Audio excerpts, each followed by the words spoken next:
Good morning students. ये students हमारा fourth chapter चल रहा था, रेशो एनालिसिस या अकाउंटिंग रेशो। तो उसमें हमने दो टाइप्स की रेशोज कर ली थी। One is liquidity ratio and second is solvency ratio. तो आगे हम आज करते हैं एक्टिविटी रेशोज, जिसको हम टर्नओवर रेशोज भी बोलते हैं। तो एक्टिविटी रेशोज में जो हमारी फर्स्ट रेशो है that is inventory turnover ratio. तो इस रेशो का मीनिंग क्या होता है? इन्वेंट्री टर्नओवर रेशोज का मतलब क्या है कि जो हमारे पास ऑर्गेनाइजेशन में जो स्टॉक होता है, इन्वेंट्री होता है, वो कितनी की इन्वेंट्री होनी चाहिए कंपनी के पास। बहुत ज़्यादा भी नहीं होनी चाहिए और बहुत कम भी नहीं होनी चाहिए।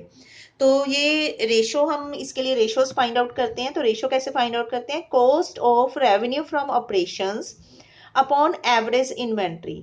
अब आपको पता है cost of revenue from operation, जिसको हम कॉस्ट ऑफ गुड्स सोल्ड भी बोलते हैं। तो क्वेश्चन में या तो डायरेक्टली आपको दी होगी या आपने ये कैलकुलेट करनी होगी। Next is average inventory. तो यहाँ पे एवरेज इन्वेंट्री का मतलब opening inventory plus closing inventory upon 2। या अगर आपके पास किसी भी तरह से ओपनिंग इन्वेंट्री नहीं कैलकुलेट हो रही है, गिवन नहीं है, देन आप क्लोजिंग को ही यहाँ पे अज्यूम करोगे कि वही एवरेज इन्वेंट्री है। ओके, नेक्स्ट, अब यहाँ पे जो इन्वेंट्री हमने कैलकुलेट की है टर्नओवर रेशो, उस बेसिस पे हम नेक्स्ट कैलकुलेट करते हैं that is average age of inventory. तो एवरेज एज ऑफ इन्वेंट्री को हम कैलकुलेट करते हैं इन टर्म ऑफ मंथ और डेज। तो अगर क्वेश्चन में आपको मंथ गिवन है तो आप मंथ के बेसिस पे कैलकुलेट करोगे, अगर डेज गिवन है तो डेज के बेसिस पे कैलकुलेट करोगे। तो अगर आपके पास नंबर ऑफ डेज गिवन है तो डेज में डेज इन अ ईयर, एक साल में जितने डेज होते हैं, अपॉन इन्वेंट्री टर्नओवर रेशो। अगर आपके पास मंथ गिवन है तो 12 मंथ होते हैं, तो 12 अपॉन इन्वेंट्री टर्नओवर रेशोस। तो आपके पास जो इन्फॉर्मेशन गिवन होएगी उस बेसिस पे आप कैलकुलेट करोगे। एक और स्टूडेंट्स, यहाँ पे जो आपके पास इन्वेंट्री टर्नओवर रेशो आएगी that is in form of times. ये टाइम्स में आपने कैलकुलेट करना है, जैसे 6 टाइम्स, 5 टाइम्स। ओके, तो ये टाइम्स में आएगी। नाउ नेक्स्ट, हम कैलकुलेट कर रहे हैं ट्रेड रिसीवेबल टर्नओवर रेशो। आपको पता है ट्रेड रिसीवेबल क्या होते हैं? ट्रेड रिसीवेबल हमारे पास होते हैं डेटर्स प्लस बिल्स रिसीवेबल। अगर आपके पास दोनों चीजें गिवन है तो आप दोनों लेके चलोगे। अगर एक चीज गिवन है, ओनली डेटर गिवन है, तो उसको हम एक नेम और दे सकते हैं that is debtor turnover ratio. तो इस रेशो का क्या फॉर्मूला है हमारे पास? क्रेडिट रेवेन्यू फ्रॉम ऑपरेशंस यानी credit sale upon average trade receivable. तो एवरेज ट्रेड रिसीवेबल में वही same, opening trade receivable plus closing trade receivable upon 2। तो जो हमने ये रेशो फाइंड आउट किया है, इसके लिए हम आगे कैलकुलेट करते हैं एवरेज कलेक्शन पीरियड, कि जो हमारे डेट है वो कितने टाइम में वो कलेक्ट हो जाएंगे, उनका पीरियड क्या है। तो ये भी, अगर आपके पास डेज गिवन है तो डेज के अकॉर्डिंग कैलकुलेट करोगे, अगर मंथ गिवन है तो मंथ में। तो days in a year upon trade receivable turnover ratio. अगर मंथ है तो 12 मंथ होते हैं एक साल में, मंथ जितने भी टोटल, तो 12 upon trade receivable turnover ratio, उस बेसिस पे आप कैलकुलेट करोगे। नेक्स्ट, इसी तरह हम कैलकुलेट करेंगे trade payable turnover ratio. Trade payable turnover ratios में हम, ट्रेड पेबल क्या होते हैं? That is creditor plus bills payable. तो ये परचेज से रिलेटेड है आपका, तो इसमें फॉर्मूला क्या लगेगा? Net credit purchases upon average trade payable. एक चीज का ध्यान रखना, आपको जो क्रेडिट परचेजेस कैलकुलेट करनी है या क्रेडिट सेल कैलकुलेट करनी है, इसके रिगार्डिंग या तो आपको डायरेक्टली क्वेश्चन में गिवन होएगी या इनडायरेक्टली आपने ये चीज कैलकुलेट करनी होगी। आपके पास टोटल सेल हो सकती है, देन कैश में सेल्स हो सकती हैं, तो उस बेसिस पे आप कैलकुलेट करोगे कि क्रेडिट सेल या क्रेडिट परचेज कितनी आती है। तो यहाँ पे जो नेट वर्ड है दैट इज रिटर्न माइनस करने के बाद। Okay, next, working capital turnover ratio. तो वर्किंग कैपिटल टर्नओवर रेशोस में revenue from operations, revenue from operations means sales upon working capital, और वर्किंग कैपिटल आपको पता है current assets minus current liabilities. तो इसके रिगार्डिंग भी आपके पास या तो डायरेक्टली वर्किंग कैपिटल गिवन होगी या आपके पास डिफरेंट डिफरेंट आइटम्स होंगी, उन आइटम्स में से अपने करंट एसेट पहले कैलकुलेट करनी होगी, फिर current liabilities, then working capital calculate करोगे। तो ये भी डिपेंड करता है क्वेश्चन पे। ओके, नेक्स्ट, ये तो थी हमारे पास टर्नओवर रेशोस। अब टर्नओवर रेशोस के बाद हमारे पास आता है प्रॉफिटेबिलिटी रेशोस। प्रॉफिटेबिलिटी रेशोस में फर्स्ट रेशो है हमारे पास gross profit ratio. Gross profit ratio ये सेल पे होती है, तो जितना भी आपके पास ग्रॉस प्रॉफिट है GP upon revenue from operation into 100, ये मोस्टली परसेंटेज में होगी। Okay, that is gross profit ratio. अब इसमें भी स्टूडेंट्स जो रेवेन्यू फ्रॉम ऑपरेशन है इट मीन सेल। ओके, अब जो ग्रोस प्रॉफिट है या तो आपको डायरेक्टली गिवन होएगा, या जैसे आप +1 में कैलकुलेट करते थे आपके पास कुछ आइटम्स गिवन होएगी, तो उस बेसिस पे आपने ग्रोस प्रॉफिट कैलकुलेट करना होएगा। तो आपने इन चीजों की प्रैक्टिस करनी है। Next, operating ratio. Operating ratio में cost of revenue from operation यानी cost of goods sold plus operating expenses. हमने लास्ट लेक्चर में किया था ऑपरेटिंग एक्सपेंसेस में कौन कौन सी आइटम्स इंक्लूड होती हैं, माइनस ऑपरेटिंग इनकम्स। तो आपके पास जितने भी ऑपरेटिंग एक्सपेंसेस है वो इसमें प्लस कर लोगे, देन ऑपरेटिंग इनकम्स वो माइनस कर दोगे, upon revenue from operations. Revenue from operation means sale. इससे आपकी कैलकुलेट होगी ऑपरेटिंग रेशोस। नेक्स्ट हम कैलकुलेट कर रहे हैं ऑपरेटिंग प्रॉफिट रेशो। अब ऑपरेटिंग प्रॉफिट रेशोस में सबसे पहले आप कैलकुलेट करोगे ऑपरेटिंग प्रॉफिट, तो इसमें भी कौन कौन सी आइटम्स इंक्लूड होती हैं ये मैंने लास्ट लेक्चर में बताया था। तो operating profit upon revenue from operation into 100, या तो आप इस तरीके से कैलकुलेट कर सकते हो। अदरवाइज आपने अगर ऑपरेटिंग रेशो और ऑपरेटिंग प्रॉफिट रेशो दोनों कैलकुलेट करनी है, तो जो ऑपरेटिंग प्रॉफिट रेशो है वो आप इस बेसिस पे भी कैलकुलेट कर सकते हो, 100 माइनस ऑपरेटिंग रेशो, तो आपके पास जो बचेगा that is operating profit ratio. जैसे मान लो ऑपरेटिंग रेशो है आपकी आ गई 60% आ गई, ओके, देन आपकी जो ऑपरेटिंग प्रॉफिट रेशो है वो कितनी होगी, 100 माइनस 60 यानी 40%। It's depend on question. Next, last ratio है हमारी that is ROI, return on investment. अब यहाँ पे ROI का मतलब क्या है, जितना भी हमने इन्वेस्टमेंट की है उस पर हमें कितना रिटर्न मिल रहा है। तो ये कैसे कैलकुलेट करेंगे, नेट प्रॉफिट लेना है आपने। अब ये नेट प्रॉफिट या तो डायरेक्टली गिवन होएगा या आप कैलकुलेट करोगे नेट प्रॉफिट, लेकिन कौन सा लेना है, before interest tax and dividend. यानी आपके पास जो नेट प्रॉफिट है उसमें से ना तो इंटरेस्ट माइनस होना चाहिए, ना उसमें से टैक्स, ना डिविडेंड। अगर माइनस हुए हैं तो आप प्लस कर दोगे।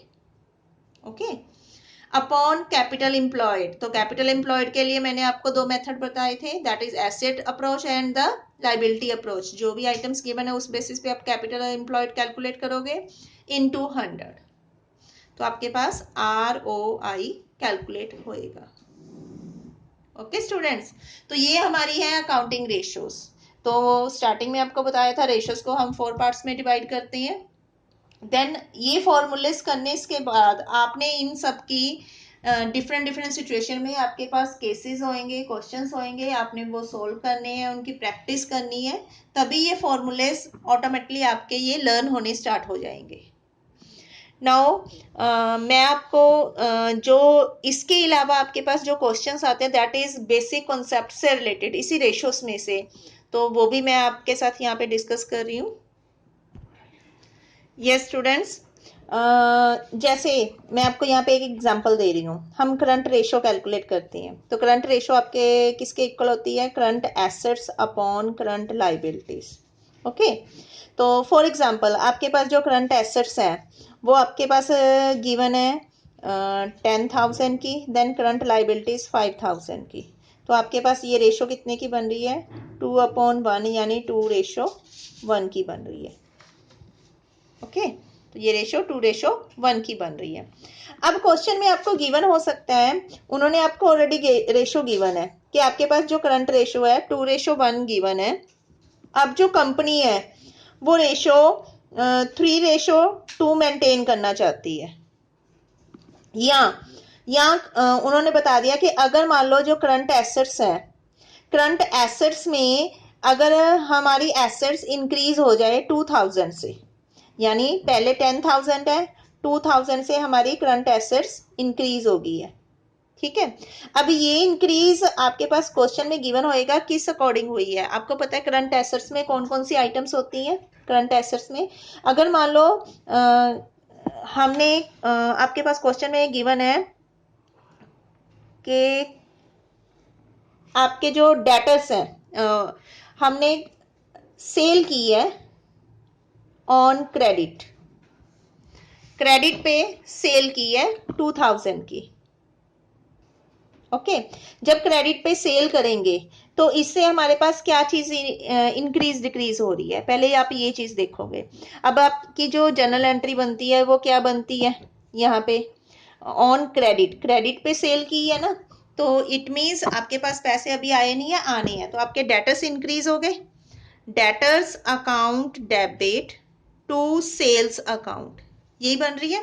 तो इसका इफेक्ट कहाँ पे जा रहा है, एक तो आपके जो डेटर्स हैं वो क्या हो रहे हैं, इंक्रीज हो रहे हैं, दूसरी साइड पे जो सेल से क्या हो रहा है, आपका जो स्टॉक है वो क्या हो रहा है, कम हो रहा है, तो स्टॉक भी आपका इसी में आता है। अब इससे क्या होएगा, डेटर इंक्रीज हो रहे हैं तो प्लस 2000 हो जाएगा, अगर स्टॉक भी साथ में कम हो रहा है तो माइनस 2000। तो इट मीन्स इससे आपका करंट एसेट्स पे कोई इफेक्ट पड़ा नहीं, पड़ा ना, क्योंकि 2000 प्लस हो गए, इसी में 2000 माइनस हो गए हैं, तो आपका करंट एसेट तो 10 का 10 ही रहा।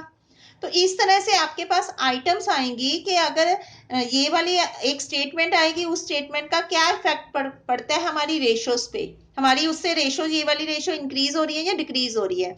जैसे मान लो यहाँ पे मैंने बोला था, अगर मान लो मैं करंट एसेट्स में इंक्रीज कर देती हूँ 2000, तो मेरे पास करंट एसेट्स कितनी होगी है 12,000 की, बट लाइबिलिटीज उतनी की उतनी है, उसमें नो चेंज, ओके। तो यहाँ पे मेरी जो रेशो बन रही है वो कितनी रेशो बन रही है, यस। अब रेशो कितनी बन रही है यहाँ पे,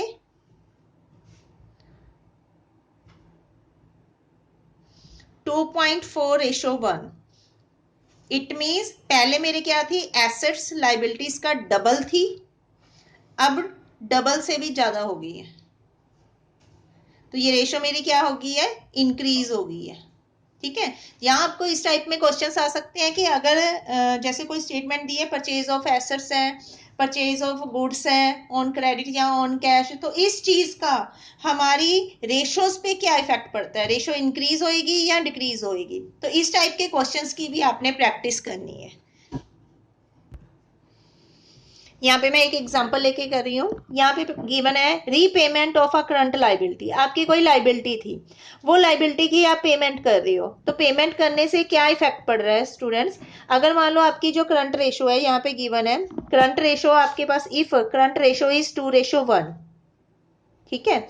इफ करंट रेशो क्या है आपकी 1:1 है, इफ करंट रेशो 0.8:1 है, तो इन रेशोज पे क्या इफेक्ट पड़ता है, उस स्टेटमेंट का, उस स्टेटमेंट का क्या इफेक्ट पड़ेगा। हम क्या कर रहे हैं, लाइबिलिटी की पेमेंट कर रहे हैं, तो पेमेंट करने से क्या हो गया, एक तो मेरी लाइबिलिटी कम हो रही है, दूसरी साइड पे मेरा कैश कम हो रहा है, कैश कम होने से मेरी एसेट कम हो रही है, तो it means both current assets and the current liabilities will decrease by the same amount. अब सेम अमाउंट से हमारी क्या हो रही है, करंट एसेट्स भी कम हो रही है और लाइबिलिटीज भी कम हो रही है।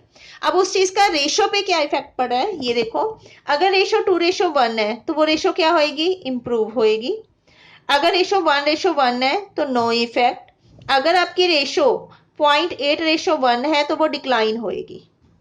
अब इसको वो क्यों है, कैसे है, फॉर एग्जाम्पल जैसे मान लो मैंने आपको बताया था, आप इसी में ही जो रेशो है हमारी, अगर जैसे 10,000/5,000, अगर सेम अमाउंट, जैसे मान लो मैंने 2000 से ये माइनस कर दिया है, 2000 से ये माइनस कर दिया है, तो ये रेशो मेरी कितनी होगी है, यहाँ पे 8,000, यहाँ पे 3,000,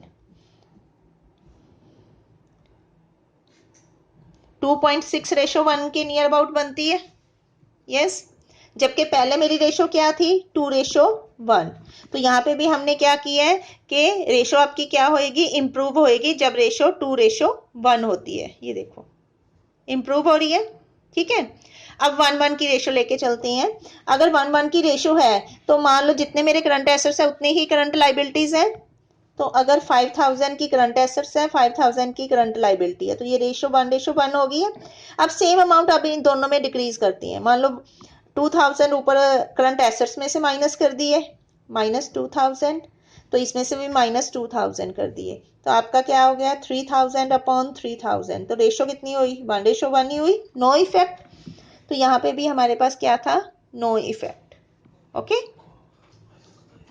नेक्स्ट अगर रेशो 0.8:1 है, यानी फॉर एग्जाम्पल कि अगर मान लो करंट एसेट्स 4000, करंट लाइबिलिटीज 10000 है, तो ये मेरी रेशो कितनी बन रही है, रेशो मेरी बन रही है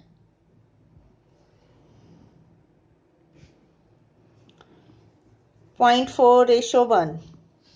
ओके, 0.4:1। अब इसमें से अगर 1000 सेम मैं करती हूँ तो इसमें 1000 3000 हो गया, इसमें 1000 माइनस किया 9000 हो गया। तो ये रेशो कितनी बन रही है 0.3:1। तो इट मीन्स पहले रेशो 0.4 थी, अब 0.3 हो गया, तो क्या हुई है, डिक्लाइन हुई है, कम हुई है। तो इट मीन्स ये डिक्लाइन होएगी। आपको ये रीजन पता होना चाहिए, उसका रीजन क्या है। तो आप कोई भी अगर आपको नहीं समझ में आता है, इस अकॉर्डिंग आप कोई एग्जांपल लेके अपने आप करके देखोगे, उससे वो इंक्रीज होएगी कि डिक्रीज होएगी। स्टार्टिंग में आपको करके देखना पड़ेगा, जैसे आपने जनरल एंट्री सीखी थी तो पहले आप रूल्स के अकॉर्डिंग करते थे, फिर आपको डायरेक्टली आने लगी थी। उसी तरह ये वाले क्वेश्चंस करने के लिए आपको पहले ये रफली करके देखना पड़ेगा, देन उसके बाद डायरेक्टली आपको वो समझ आना स्टार्ट हो जाएगा। तो स्टूडेंट्स, इससे हमारा जो रेशो वाला चैप्टर है वो कंप्लीट हो चुका है। तो आपकी कोई भी क्वेरीज हुए इस चैप्टर से रिलेटेड तो आप वो मेरे को मैसेज कर सकते हो। एक चीज और स्टूडेंट्स, अब मैं आपको हमारा जितना भी यहाँ पे टॉपिक हुआ है इस बुक का, तो उनसे रिलेटेड मैं प्रोजेक्ट 3-4 दिनों में आपके ग्रुप्स में डाल दूंगी, आपको सारा इंफॉर्मेशन बता दूंगी। तो आपने वो प्रोजेक्ट भी कंप्लीट करना है, और जो डेट आपको गिवन होएगी उस प्रोजेक्ट के लिए, तो वो लास्ट डेट को ही आपने वो सबमिट करना है। किसी की कोई क्वेरी हुई, देन क्वेरीज के लिए भी मैं आपको डेट डालूंगी, तो उस डेट तक आप क्वेरीज ले सकती हो। Thank you.